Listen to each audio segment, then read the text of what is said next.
नमस्कार दोस्तों, आज मैं आपको अहोई व्रत की कथा सुनाने जा रही हूँ। अगर आपको ये कहानी पसंद आए तो कमेंट बॉक्स में अहोई माता की जय अवश्य लिखिए। अहोई अष्टमी का व्रत संतान की सुरक्षा और लंबी आयु के लिए रखा जाता है। अहोई अष्टमी का व्रत काफी सुखदायी और फलदायी माना जाता है। इस व्रत को पूरे विधि विधान से करने पर माता अहोई विशेष कृपा प्राप्त होती है और संतान की लंबी आयु और सुखदायी की कामना पूरी होती है। संतान प्राप्ति की इच्छा रखने वाले दंपति अगर अहोई अष्टमी का व्रत करते हैं तो उनकी भी इच्छा पूरी होती है। इस दिन माताएं देवी पार्वती की आराधना कर संतान की रक्षा के लिए प्रार्थना करते हैं। माना जाता है कि इस व्रत को करने से देवी पार्वती, गणपति और कार्तिकेय के समान उनकी संतान की भी रक्षा करते हैं। विधि पूर्वक अहोई माता की पूजा अर्चना कर संतान की सुख की प्रार्थना की जाती है।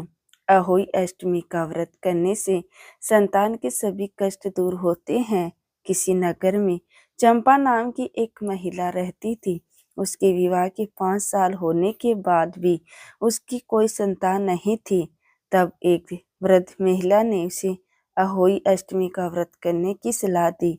चंपा की पड़ोसन चमेली ने भी देखा देखी संतान प्राप्ति के लिए यह अहोई अष्टमी का व्रत रखा। चंपा ने श्रद्धा से व्रत किया और चमेली ने अपना स्वार्थ पूरा करने के लिए व्रत से प्रसन्न होकर देवी ने चंपा और चमेली को दर्शन दिए।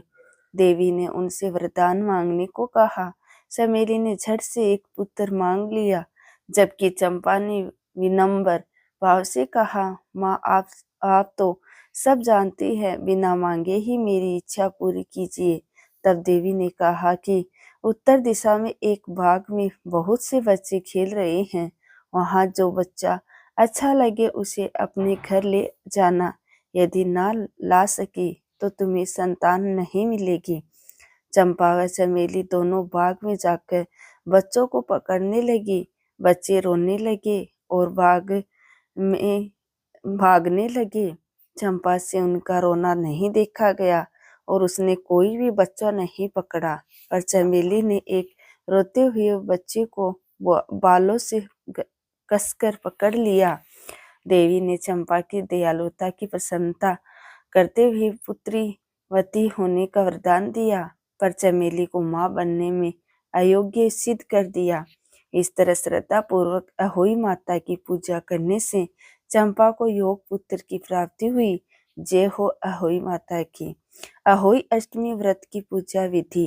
अहोई अष्टमी व्रत के दिन सुबह उठकर स्नान करें और पूजा पाठ करके संतान की लंबी उम्र और सुखी जीवन की कामना करते हुए ये संकल्प ले मैं अहोई माता का व्रत कर रही हूँ। अहोई माता मेरी संतान को लंबी उम्र, स्वस्थ एवं सुखी रखे। पूजा के लिए दीवार पर अहोई माता का चित्र बनाए और साथ ही से हैं और उसके साथ पुत्रों का चित्र बनाए और शाम को इन चित्रों की पूजा करें। अहोई पूजा में एक विधान ये भी है कि चांदी की अहोई बनाई जाती हैं, जिसे सेहे या स्याऊ भी कहते हैं। इस सेहे की पूजा रोली, चावल, दूध व भात से की जाती है। पूजा आप चाहे जिस विधि से करें, लेकिन दोनों में ही पूजा के लिए एक कलश भर कर रख ले। पूजा के बाद अहोई माता की कथा सुने। पूजा के बाद सास के पैर छुए और उनका आशीर्वाद प्राप्त करें। इसके बाद ही अन्न जल ग्रहण करें। आपको यह वीडियो पसंद आया हो तो कमेंट बॉक्स में कमेंट करके ज़रूर बताएं और साथ ही साथ मेरे चैनल जतिन लाइफ स्टाइल को सब्सक्राइब करना ना भूलें। धन्यवाद दोस्तों।